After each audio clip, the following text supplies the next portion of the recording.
Good morning. My name is Mr. St. Jean, and I'm one of the teachers here at the Durham Catholic Virtual Elementary School. It's my pleasure today to welcome you to our virtual Remembrance Day Assembly. We're going to spend some time together to acknowledge those who sacrificed their lives for the freedoms and liberties we enjoy today.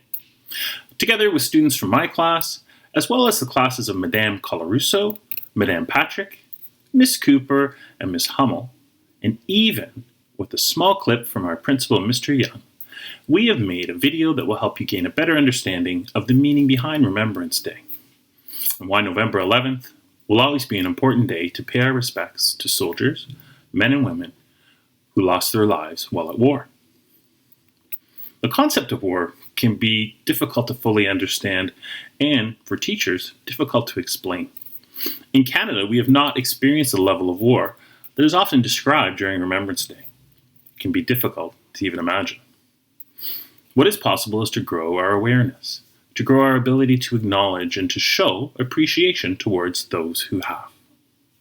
So it is with great reverence, respect, humility, and faith that I invite you now to silence your hearts from the busyness of the day and open them to the power of prayer. Listen to the power of a story. Learn a few new facts that help you understand. Feel the respect and gratitude that's expressed through artwork that was created by kids your age. The power of love, and most of all, the power of peace.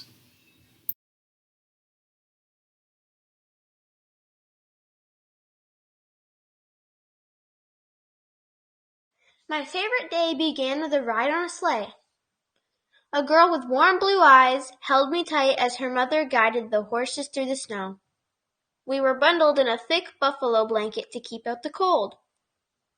They were taking me to my new home in East Farnham, Quebec. When the girl spoke, her breath made puffs of white. "My name is Eileen. What's yours?" she whispered as we glided along. "Teddy," I said. "It's nice to meet you, Teddy. I'm sure we're going to be best friends." For the rest of the ride, I sat quietly as we passed ice-tipped trees and frozen fields. Finally, we reached a winding laneway that led to an old brick farmhouse. Eileen helped her mother put the sleigh in the barn and unhitch the horses. I noticed she limped and wore a metal brace on her left leg. Aline took me inside her home. As we sat down near the wood-burning stove, she told me a secret. I can't walk, run, or jump like the other children. She said I had a disease called polio. That's why I wear a brace on my leg. I told Aline a secret. That makes no difference to me. Mother started supper and made us some hot milk to drink. A little something to warm your spirits, she said. Aline's daddy and younger brother Howard came to meet me. "He's kind of small, isn't he?" said Howard. I puffed out my chest to try to look bigger. Daddy picked me up. "Sometimes the smallest ones have the biggest hearts," he said. Daddy gave me back to Aline. "Best to teach him about chores. We all have to do our share." Chores are jobs we had to do while Mother cooked. Howard and Daddy fetched wood for the stove. Aline and I set the table. Once supper was ready, we all sat down together. Father said a quick prayer of thanks, and the family ate. After supper there were more chores. Eileen and I washed the dishes, and Howard dried them. Then Father lit a lantern and he followed him into the barn. Howard helped Daddy milk the cow. Eileen and Mother fed the horses hay and oats. "The horses like sugar cubes too," whispered Eileen. But they hardly any to bite since the war started." "What's war?" I asked. Eileen thought for a moment. "It's when people from one country fight people from another country." "I don't like war," I said. "Me either," said Eileen. Once the chores were done, we went back into the house. Mother sat in a rocking chair and crocheted a little red hat for me to wear to bed. Aline and Howard played cards. I sat with Daddy while he read the Montreal Gazette newspaper. There were lots of stories about a great war. He seemed worried. Before long, Aline and Howard started to yawn. "Up to bed," said Mother. "Can't have you falling asleep at church tomorrow." Daddy gave Aline and me a piggyback ride upstairs. Mother heated some black metal triangles called irons. She wrapped them into newspapers and towels. She put them in Aline's bed to keep us warm. Aline and I hopped under the covers. I had my new red hat and Aline had put on a pink one. We folded our hands and Aline said a prayer. Watch over Mother, Daddy, Howard, Teddy, and me. Amen. Aline was scared of the dark, so Daddy stayed a little longer to help us fall asleep. He told us a story about 3 bears and a young girl with golden hair. It was very funny. The next morning, Aline, Howard, and I woke early. It was still dark and I was tired, but we had to gather eggs for breakfast. Although it was cold outside, I stayed snug in the pocket of Aline's coat. Inside the chicken coop, Aline and Howard reached under the hens' bells and pulled out eggs. They put them in a basket. The eggs were still warm. Aline pointed to one hen. "She's a clucker," Aline whispered.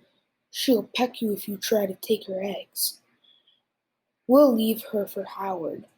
I thought that was a good idea. After gathering the eggs, we fed the chickens boiled potato peels. "We can't waste any food," Aline explained. In the afternoon, we got ready for church. Aline put on a dress and I wore a suit. We took the sleigh to town, passing stores with pictures hung in their windows. "Those are recruiting posters," said Aline. "The Canadian Army wants more soldiers for the war." We reached the church and went inside. It seemed very empty. "Where are all the people?" I asked Aline. "Lots of daddies are fighting the war in a place called Europe across the ocean," Aline explained. "I'm glad Daddy's home with us." After church, we went home and made snowmen. Aline and Howard pretended they were soldiers fighting in the war. We built a cave in the snow and pretended it was our dugout. We made large snowballs and pretended they were bombs. I didn't like that part of the game. One night, Dad came into Aline's room. "I'm going to fight in the war," he said.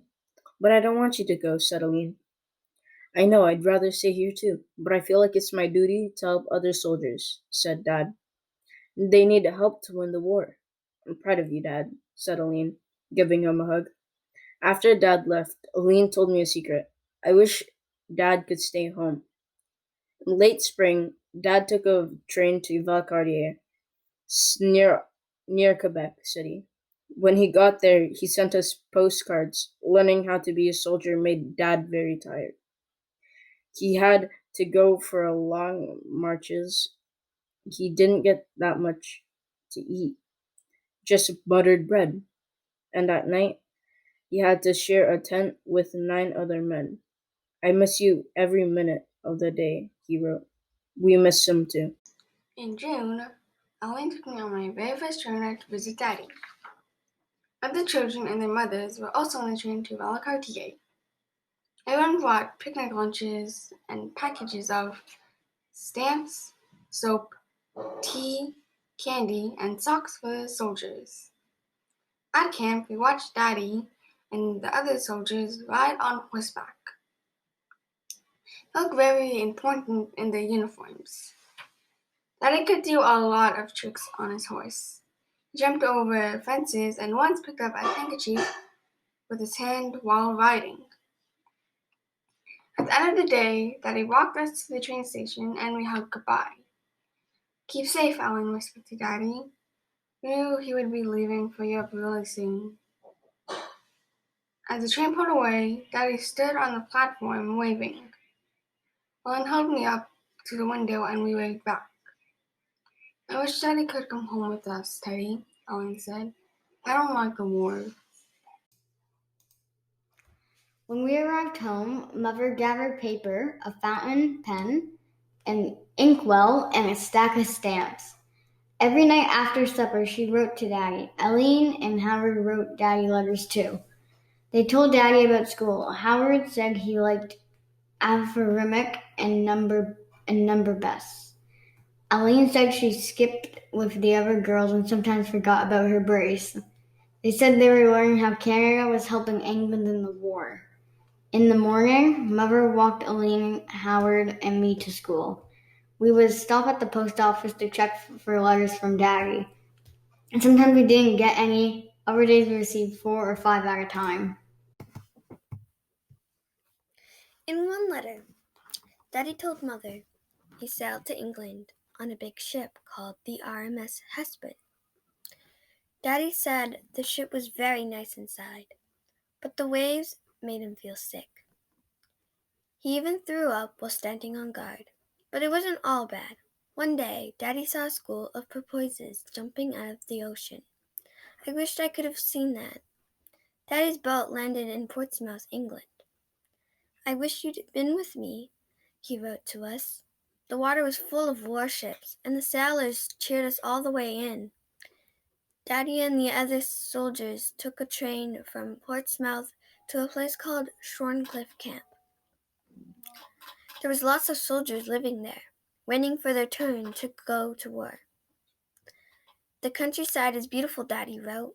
Hedges divided the fields, which come right down to the water. Everything is so neat and orderly. There's a very pretty place, but it is not home. Christmas came and Daddy was still overseas. Mother said he was fighting in the trenches in a country called Belgium. In his letters, he said he was cold and tired and missed us terribly. We need to send him something, Teddy, said Aileen. Something to remind him of home and keep him safe. We thought for a long time. What should we send him? A book? A picture? Then finally we both had the same idea. I would go to war. Howard helped Aileen make a little bed for me out of a cardboard box. To keep me warm, they stuck a pair of wool socks inside.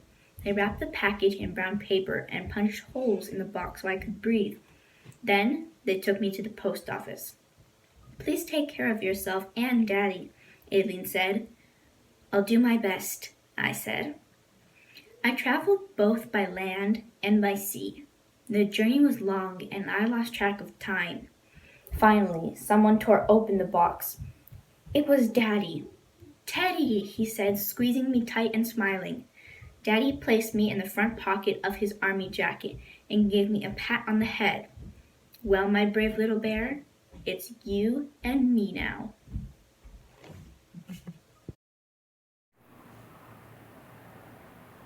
Daddy was now a medic in France. He liked helping the other injured soldiers. When the other soldiers seemed sad, Daddy cheered them up by telling them the war was almost over. Soon it would be time to go home. He put bandages on the soldiers' cuts and made splints for the broken bones. A lot of the time, we sat in the deep trenches. They were wet and cold, and they were full of rats everywhere. But the trenches helped protect us from bullets and bombs.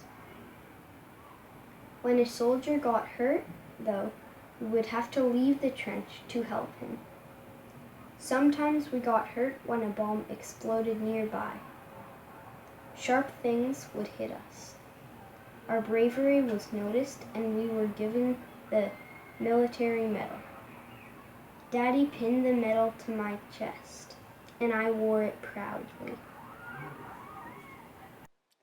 Daddy and I thought about Mother, Howard, and Eileen all the time. On Christmas Eve, as we tried to stay dry and warm in the trenches, Daddy wrote a letter home. My stockings will be on my feet where they have been for the last 7 days and where they will be for about 11 more. I will try and picture you and the kiddies hanging yours up and will perhaps see Santa Claus coming by on his way to you all and with hope that the stockings will get filled. I continued to watch the war from Daddy's front pocket. I saw him help lots of soldiers. That's what he was doing in the fall of 1917 at the battle called Passchendaele, when many soldiers died. Daddy died that day too, and I stayed in his pocket for a long, long time. When the fighting finally stopped, a Canadian soldier found me tucked safely inside Daddy's pockets. He sent me back to Canada with Daddy's uniform and medal. Aileen was very surprised and happy to see me when she opened the package. Teddy, you came back, Aileen said. I was sad because Daddy was not with me. Aileen said she, Howard, and Mother were very sad too. She told me I was brave and that Daddy had received other medals. That night, Aileen told me another secret. Daddy was a hero, she said. He helped the soldiers who were hurt. I hope people always remember. Daddy died many years ago, but I still try to keep his memory in the memories of the other fallen soldiers alive. My home is now a glass case inside the Canadian War Museum. Perhaps one day you can visit me. I'd be pleased to tell you my own secret, that I fought the war in a pocket of a hero.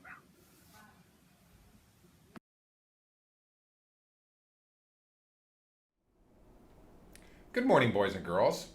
I want to spend a little bit of time this morning with you and explain to you a little bit about my growing up, because when I grew up, my father, this is a picture of my father here, my father served in the Royal Canadian Navy for 27 years. He had an opportunity to serve on both the East Coast and the West Coast of Canada. On the East Coast, this is Esquimalt. This is the Royal Canadian Navy base in Esquimalt. And that is on Vancouver Island in Victoria. And also, we lived in Halifax, Nova Scotia as well. And this is CFB Halifax, where my father was stationed as well. So as a boy growing up and being around your age at the time, we lived on those bases. And when Remembrance Day came, Remembrance Day was a massive event when you live on a military base. I remember quite clearly having Remembrance Day off of school, but that didn't mean that you didn't have something to do, because we all went and paid our respects for the entire day at the military base, because many of the people that worked there knew people that were in the war or had fought in a war, and the importance of their role.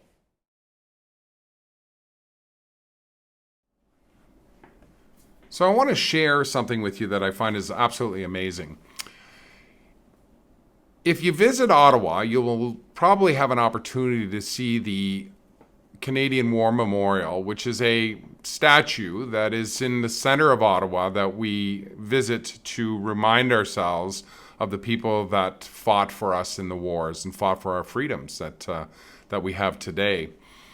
In the year 2000, the Royal Canadian Legion decided that they wanted to do something in order to honor the people that fought in the war. But for many people, they like to visit graves when they're thinking of the people that they love. And it's often very hard because for people that had relatives that fought in the war, because the graves are over in Europe. And if you visit Europe and you have a chance to go to, for instance, the Vimy, the site where Vimy Ridge took place, there is a large graveyard there that has many Canadian soldiers that are buried there. And you recognize them because the headstones all have Canadian flags on them. Some of them have the names of the people that were buried there. Some of them don't, because they were unfortunately they were unable to identify the people. So they had buried them and they put them in an unmarked grave. So sometimes people that had lost a loved one in the war, they didn't really know where the body was, and they have unfortunately not been able to visit that site. So what the Canadian government and the Royal Canadian Legion did was they actually took a body. They took one of these headstones and they exhumed the body, and exhumed means that they actually took the coffin out, and they flew the coffin to Ottawa. And what they did was they reburied the coffin in Ottawa at the Canadian War Memorial. And in this coffin is the tomb of what they call the Tomb of the Unknown Soldier. And that tomb is, and purposely they didn't want to know who it was, because it's important that people felt that it could possibly be their loved ones. So they wanted to be able to visit the tomb of the unknown soldier, and there would be a little small part of them that hopes that perhaps that maybe is their loved one that is buried there. So they had a very large ceremony, and they made a very beautiful memorial here, and they buried a soldier at that tomb of the unknown soldier.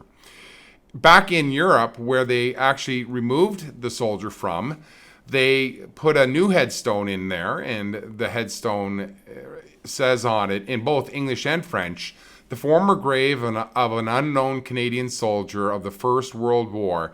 His remains were removed on the 25th of May 2000 and now lie interred at the National War Memorial in Ottawa, Canada." So now people can go and visit the War Memorial and see that. Now, what they also did, which is I find is absolutely amazing, is the one thing about Ottawa is it has so many beautiful museums. And if you ever have a chance to visit the War Museum in Ottawa on the Breton Flats, it is an absolute beautiful building, and it was designed and architecturally it was built to be to resemble a lot of different things, and it has a lot of symbolism in it. So if you go in there, there is a place called Memorial Hall. It's right at the very front, and it doesn't look like much. Like, you walk in and you understand that there is a little bit of peacefulness in Memorial Hall. But when you go into Memorial Hall, what you find is you just see a wall. It actually looks like there's many different tombstones on the wall, and it was designed that way because it is a place of reverence. It's a place to remember. And on the wall, in one little spot on the wall, you find the tombstone of the soldier that was exhumed in Vimy Ridge. Now, that tombstone just hangs on the wall, and it's kind of in a weird spot, and people kind of wonder, why didn't they put it in the center of the wall, and why didn't they have lights flashing on it, and all of those things. But the way the building was designed, that it was designed by the architects who purposely did this, and you can imagine it would take a lot of work to do this, and they purposely designed this so that the one window that shines into that hall on November 11th at 11 a.m. on the 11th day of the 11th month at 11 a.m., the light strikes the tombstone and illuminates the tombstone. And this is a very symbolic remembrance of those that died during all the wars. In this case, this was a soldier from the First World War, but it really is something to behold. So if you ever visit Ottawa, try to get a chance to go visit the Canadian War Museum.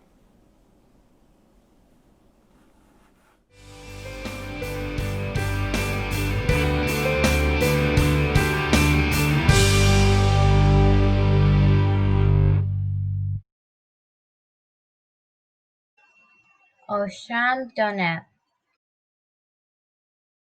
Au champ d'honneur, le coquelicot, on parsemé dans l'eau en l'eau. Auprès des croix et dans l'espace, les alouettes devenues lasses mêlent leur chant au sifflement des obusiers. Nous sommes morts. Nous qui songeons la veille encore. À nous parents, à nous amis. C'est nous qui restons ici, au champ d'honneur. À vous jeunes désabusés, à vous déportés, l'oriflamme.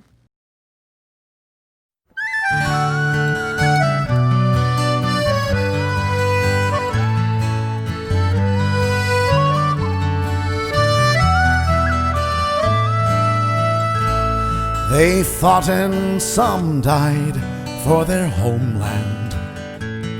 They fought and some died, now it's our land. Look at his little child, there's no fear in her eyes. Could he not show respect for other dads who have died? Take 2 minutes, would you mind? It's a pittance of time for the boys and the girls who went over. In peace may they rest, may we never forget why they died. It's a pittance of time. God forgive me for wanting to strike him. Give me strength so as not to be like him.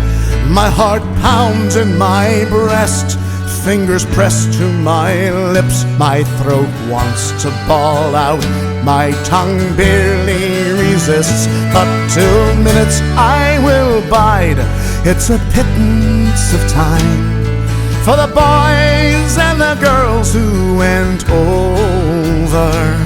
In peace may they rest, may we never forget why they died. It's a pittance of time.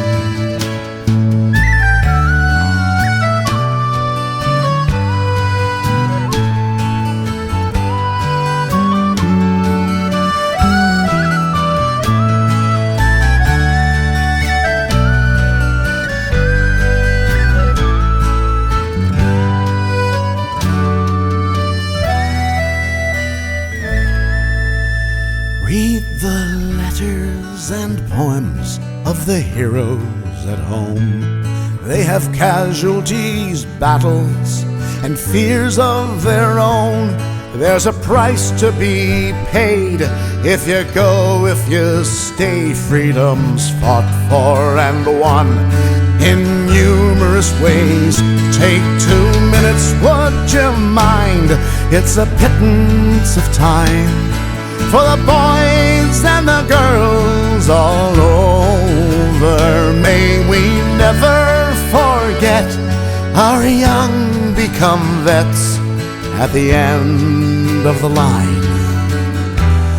It's a pittance of time. It takes courage to fight in your own war. It takes courage to fight someone else's war. Our peacekeepers tell of their own living hell. They bring hope to foreign lands that hate mongers can't kill. Take 2 minutes, would you mind? It's a pittance of time for the boys.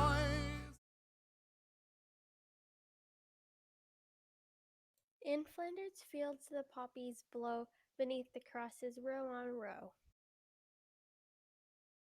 That marks our place, and in the sky, the larks still bravely singing, fly. Stars heard amid the guns below.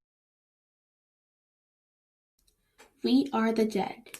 Short days ago we lived, felt dawn, saw sunset glow. Loved and we were loved, and now we lie in Flanders fields. Take up our quarrel with the foe, to you from failing hands we throw. The torch be yours to hold it high. If you break faith with us who die, We shall not sleep, though poppies grow in Flanders fields.